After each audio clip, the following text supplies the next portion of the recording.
السلام علیکم ناظرین کرام، آج ہم آپ کے ساتھ میاں شہباز شریف کے اعتماد کا ووٹ لینے کے بارے میں بات کریں گے۔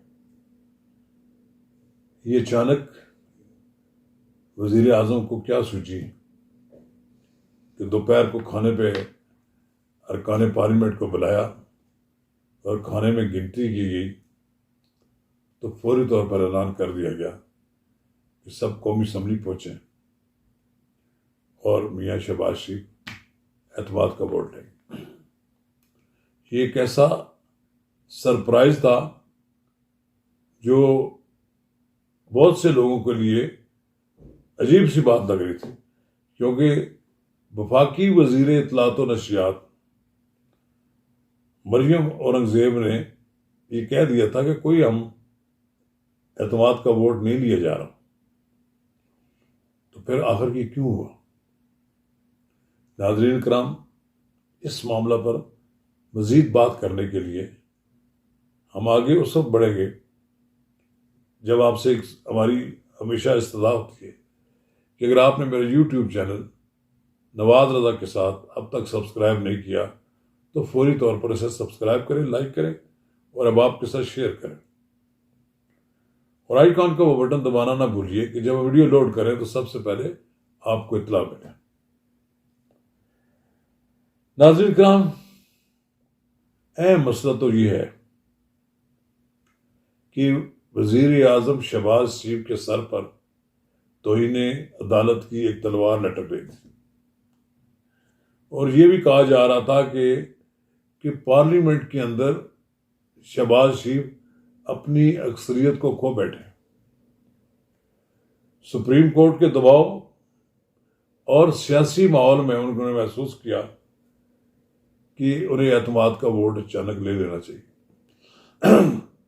جب دوپہر کے کھانے پر وزیر اعظم ہاؤس میں ارکان کی تعداد گنی گئی تو وہ 180 ارکان وہاں موجود پائے گئے۔ 180 ارکان نے میاں شہباز شریف کو ووٹ دیا۔ اگر مفتی عبدالشکور مرحوم زندہ ہوتے تو 181 ہو جاتے۔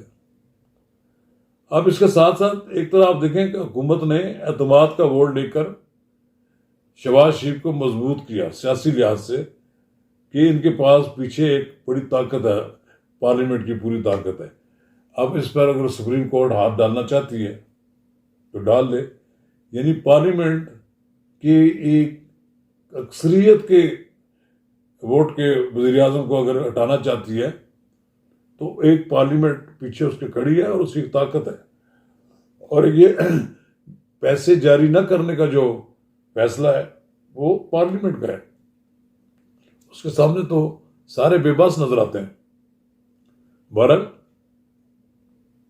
اعتماد کا ووٹ لیا، اس کے ساتھ ہی شام کو مذاکرات بھی شروع ہو گئے۔ مذاکرات میں تو سمجھتا ہوں یہ تمام حجت کے لیے اس کا کوئی نتیجہ برآمد نہیں ہوگا۔ مذاکرات میں حکومت کی طرف سے تجاویز آ رہی ہیں، اپوزیشن بھی کر رہی ہے، ویسے تو بڑے خوشگوار ماحول میں بات چیت بھی ہو رہی ہے۔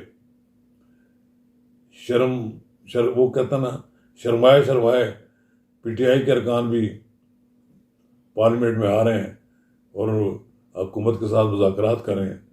وہ ساری غلطیاں جو انہوں نے دہرائی تھی پہلے، اب وہ واپس چاہتے ہیں، اسمبلی میں بھی آ جائیں اور دونوں اسمبلیاں بھی بحال ہو جائیں، اور پھر اس کے ساتھ کچھ دن اور مزے پارلیمنٹ کے لے لیں۔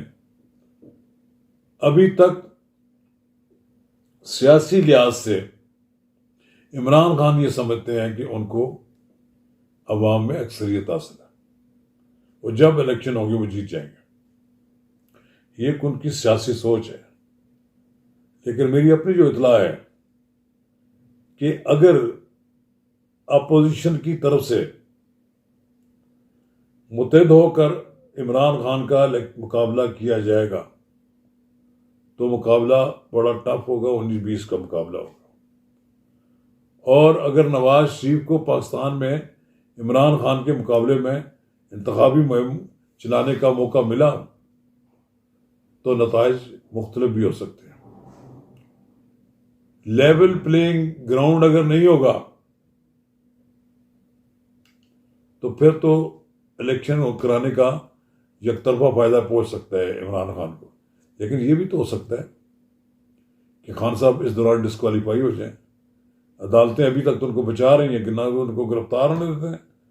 وہ ایک اپنے عجیب و غریب ایک بلیک رنگ کے انہوں نے ڈبے بنوائے ہوئے ہیں، اس میں وہ آتے ہیں۔ اس ملک کا وزیر اعظم اس وقت تک اس حد تک اپنے آپ کو غیر محفوظ محسوس کرتا ہے کہ انہوں نے اپنی حفاظت کے لیے عجیب و غریب چیزیں ایجاد کروانی ہیں۔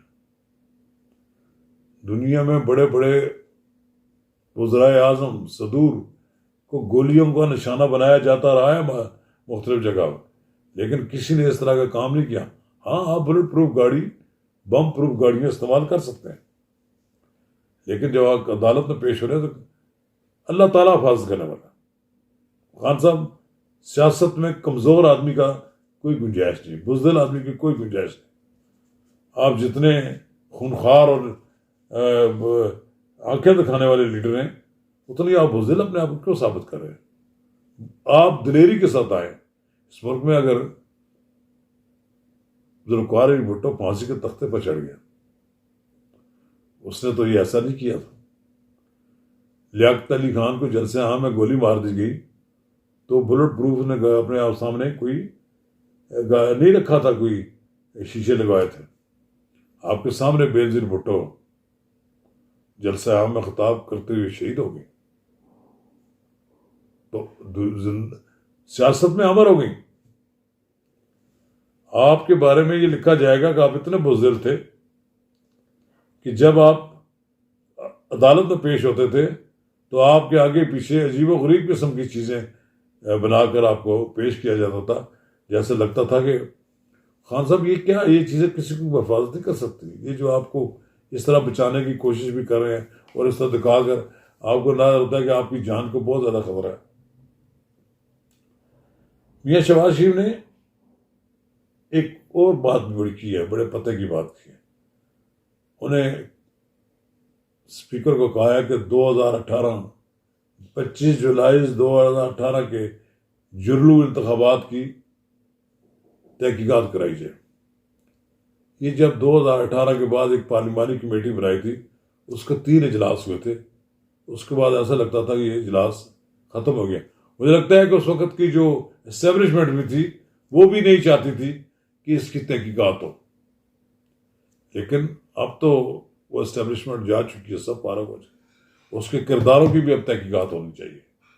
جن لوگوں نے 25 جولائی 2018 کو عوام کے مینڈیٹ کو تبدیل کیا اور جن کے حکم پر لوگوں کو جیتی ہوئی نشستوں کو ہرا دیا گیا، جیتے ہوئے ارکان کو ہرا دیا گیا، ان سب کے خلاف کارروائی ہونی چاہیے، کیونکہ یہ لوگ عوام کے مینڈیٹ کے دشمن تھے۔ انہوں نے پاکستان میں ایک ایسی روایت قائم کی کہ جس کا آپ کہہ سکتے ہیں کہ کوئی نظیر نہیں ملتی۔ بہرحال شہباز شریف توہین عدالت کے کیس میں اگر ان پر لگایا گیا، ڈسکوالیفائی ہونے کے لیے تیار ہو گئے، اور انہوں نے ایک بات کہہ دیا دھڑلے سے کہ اگر ہم 3 رکنی بینچ کا فیصلہ نہیں مانتے، گھر بھجواتے ہیں تو بھجوا دیں، 1000 بار جانے کے لیے تیار ہوں۔ شاباش شریف، شاباش۔ سیاست میں کوئی کسی کو سٹینڈ تو ہونا چاہیے۔ پارلیمان اور عدلیہ کے درمیان لڑائی نہیں ہونی چاہیے،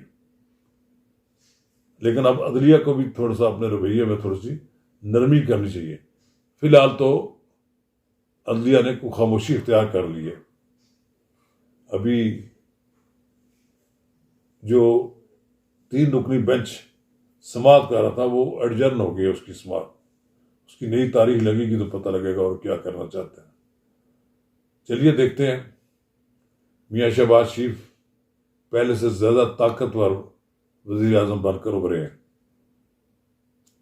جب 11 اپریل 2022 کو انہوں نے اعتماد کا ووٹ لیا تھا تو 174 ارکان نے دیا تھا. اب 180 ارکان نے ان کو ووٹ دیا. اس لحاظ سے آپ سمجھیں کہ شہباز شریف ایک طاقتور وزیر اعظم کے طور پر ابھرے ہیں. شکریہ.